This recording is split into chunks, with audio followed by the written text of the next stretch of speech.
a las atenciones que se realizaban en un pasillo del Instituto de Previsión Social. ¿Qué tal, Jorge? ¿Cómo estás? Buenas noches. Buenas noches, Diego. Muchas gracias por la invitación y buenas noches a los televidentes. Doctor, a ver, ¿en qué consistía esa determinación para comenzar desde el vamos, desde el punto cero? ¿En qué consistía la determinación de la superintendencia que estaba a su cargo con respecto a esos pasillos? En primer lugar, la superintendencia es una institución autónoma de control y específicamente en este caso ocurrido dentro de las atribuciones y competencias que tiene el superintendente, está dentro de esas atribuciones, sí. Y absolutamente no tiene por qué llamar la atención a nadie, sí. Si se justifica el motivo que está una situación irregular, debe actuar y en este caso la clausura del funcionamiento de un servicio en pasillo no es una clausura temporal. Es una clausura definitiva por el hecho de que no es concebible que pacientes sean internados en pasillo. Por eso que es muy importante aclarar de que la superintendencia no clausuró un pasillo, clausuró el servicio de clínica médica que funcionaba en el pasillo. También no sé ahora si funcionaba o está funcionando de nuevo, pero funcionaba en el pasillo. Y eso no es una situación nueva.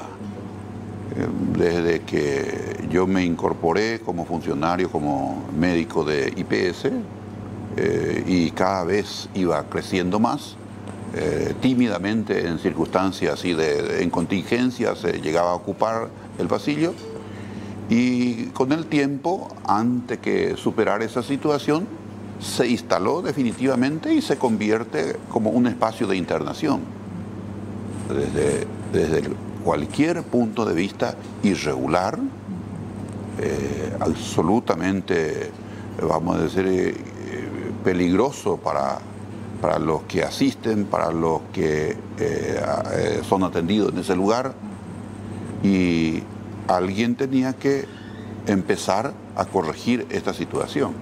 Y quiero explicar la situación, por qué ese día, por qué exactamente en ese lugar, y de alguna manera eso va también para los directivos, el mismo presidente de IPS con quien habíamos intercambiado previamente para la habilitación del servicio de urgencia.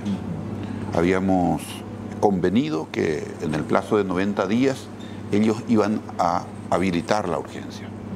Es un servicio llamativamente de un centro tan importante que no está habilitado.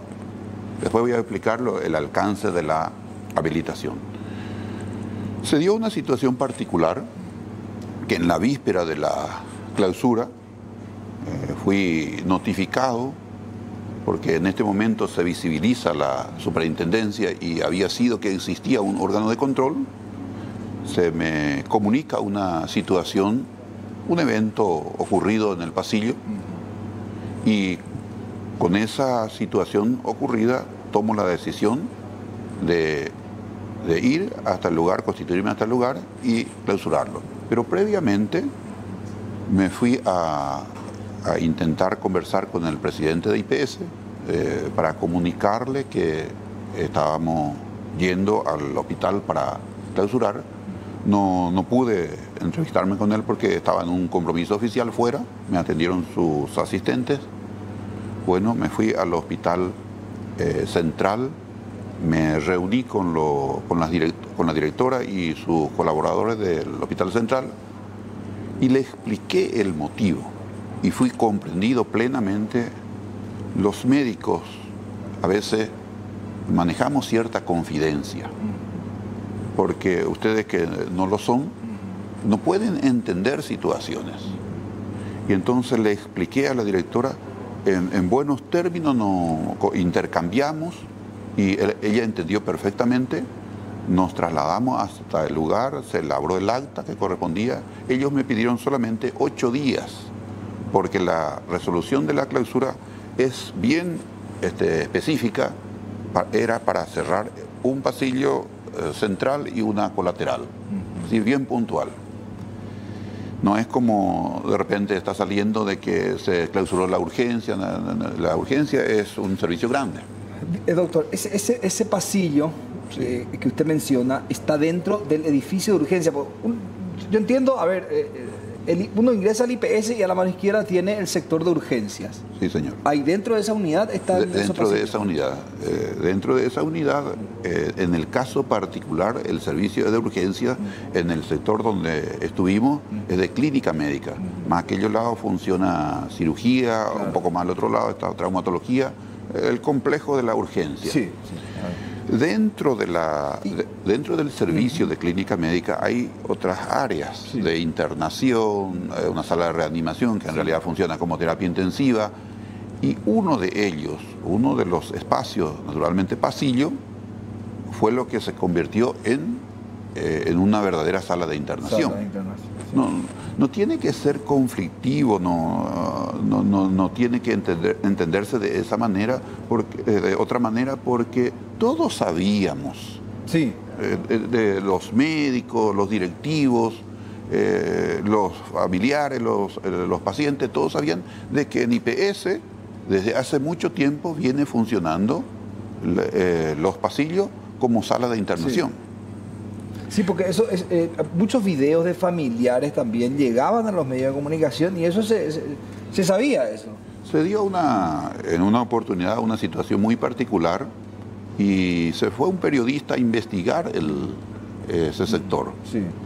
Y, en fin, se dio la casualidad de que cuando él se fue y uno inmediatamente se vació el pasillo. Y por lo visto que más o menos se iban... se maquilló todo. En fin, se ubicaba provisoriamente en algún servicio y cuando ya pasó, en fin, el movimiento de la visita, de nuevo todito... Se cargaba el pasillo. No sé, es lo mismo paciente, probablemente nuevos pacientes, pero se vuelve a cargar. Bueno, ¿qué representa? Yo digo, ¿por qué uno se pregunta, ocurre esto? Sí. Siempre con la excusa de que estamos sobrepasados por la demanda en relación a la capacidad de respuesta. Sí. Sin embargo, yo tengo otra hipótesis. Yo pienso de que todas las instituciones empezaron a funcionar irregularmente. Y voy a explicar por qué motivo. Todas empezaron a funcionar irregularmente.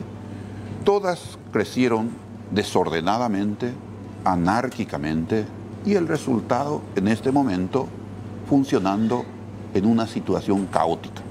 Caótica con la excepción de que ya se perdió el orden. Sí. Pero da la impresión que al tomar esta decisión de tu destitución, es como que el desorden se ha vuelto lo normal.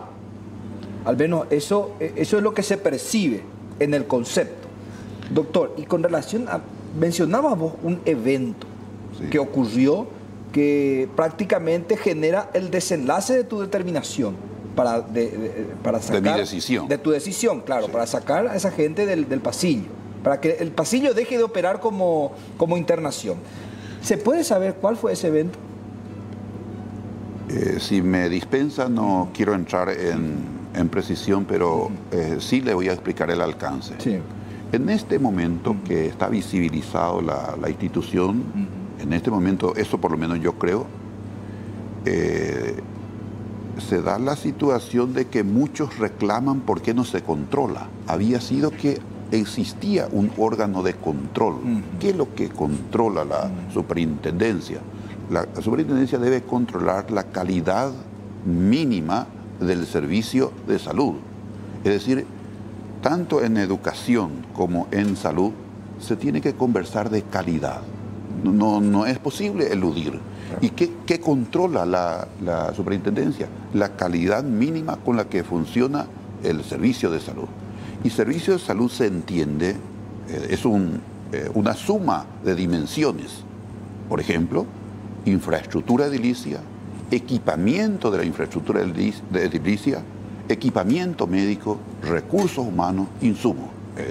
Los que no conocen no me van a entender cuando les hablo de equipamiento edilicio.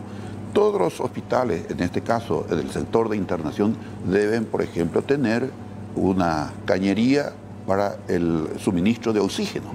Son bocas de oxígeno. Sí, sí. Es decir, eso está estandarizado, esos indicadores están estandarizados, y ahí le quiero contar lo siguiente. ¿Por qué yo hablo permanentemente y la resolución número 1 había requerido la habilitación de los hospitales? Porque si se habilitaba ese hospital que fue inaugurado, iban a cumplir, los hospitales iban a cumplir con estos requisitos, con estos indicadores mínimos para su funcionamiento. No podía haber empezado a funcionar. Acá empiezan a funcionar desde años, y eso después vamos a dar la explicación. Desde años se hace la inauguración pomposa, con bombos y platillos, se desata la cinta con la presencia del presidente de la República, el ministro de Salud, todos contentos, empieza a funcionar el hospital, pero sin estar habilitado.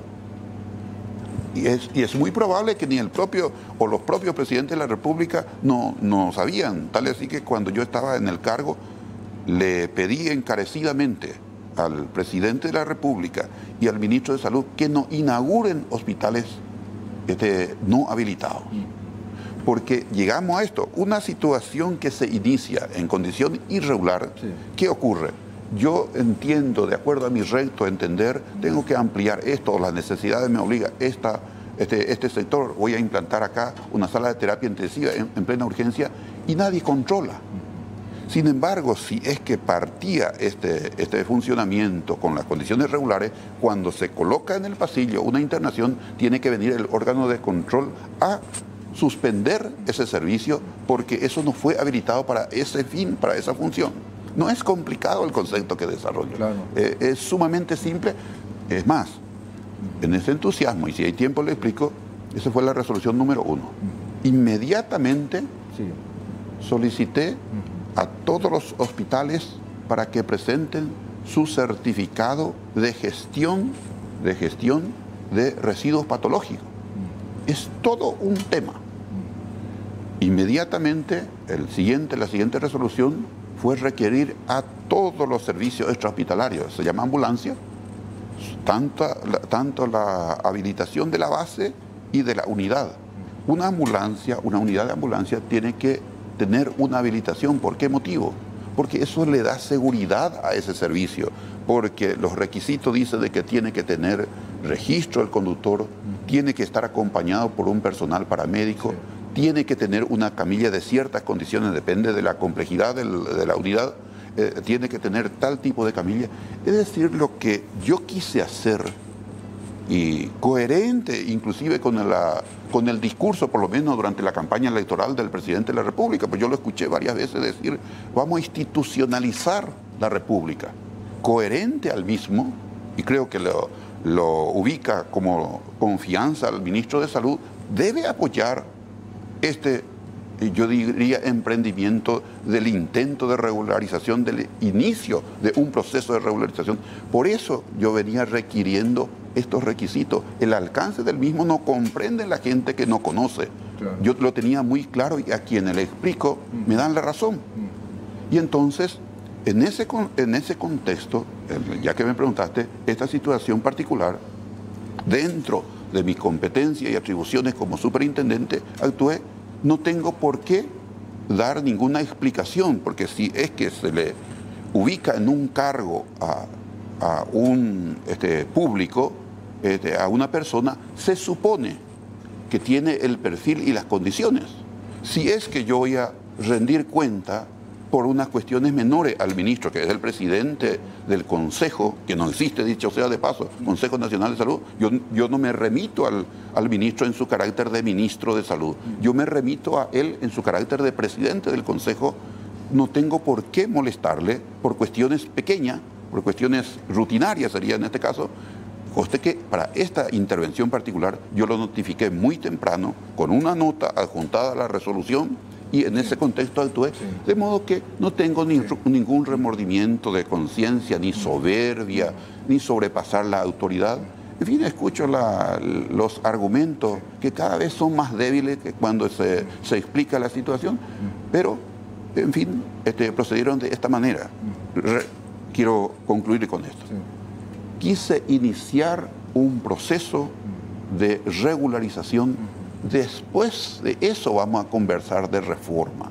¿Qué reforma sanitaria vamos a hacer en un desorden? Si es cierto lo que yo estoy diciendo, y me parece que estoy próximo a la verdad, porque veo la reacción ciudadana, los que utilizan el servicio de salud en las instalaciones públicas, los que trabajan en ese lugar. ¿Por qué no hacen una entrevista a los médicos que trabajan en el lugar? Claro, que no está en condiciones. Vamos a hacer una breve pausa. A la vuelta seguimos hablando con el doctor Jorge Rodas.